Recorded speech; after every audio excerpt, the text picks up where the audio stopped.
Bacaan harian bersama John Main. Tanggal 21 Maret. Mengucapkan mantra merupakan ungkapan dari sikap yang lepas bebas.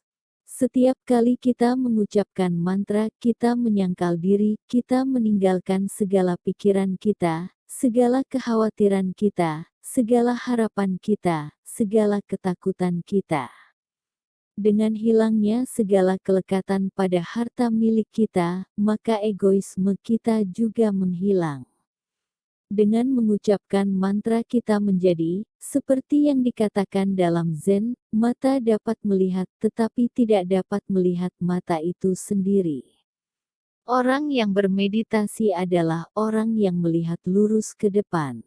Pandangannya menjadi jelas karena tidak ada bayangan dari egoisme yang membelokkan cahaya murni dari Tuhan, baik yang masuk maupun yang keluar dari mata hati kita. Meditasi adalah jalan cinta karena arti dan tujuan meditasi adalah persatuan.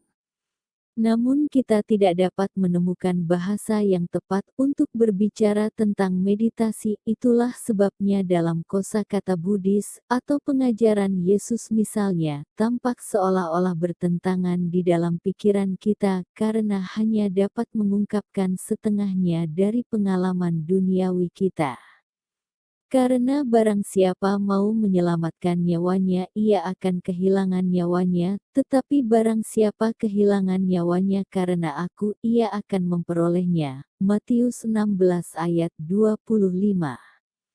Meskipun ini kelihatannya bertentangan tetapi diperlukan, bahwa kita harus kehilangan nyawa untuk menyelamatkan nyawa kita, jadi kita harus meninggalkan sama sekali egoisme kita, agar dapat menemukan diri kita yang sebenarnya. Kata komunion atau persatuan mengungkapkan dengan sempurna, semua pengalaman meditasi, bahwa kita dalam kesatuan yang sama. Yesus dan diri kita bersatu dengan Tuhan Bapa. Cara meditasi adalah cara untuk mengenal kenyataan, karena dengan persatuan yang sempurna, dan tidak dibedakan dengan Sang Pencipta, kita dapat hidup sepenuhnya dari akar kita sendiri. Hidup sepenuhnya berarti menyadari asal kita, dan hidup sepenuhnya dalam kuasa Tuhan. Untuk menyadari ini kita perlu tekun dan setia.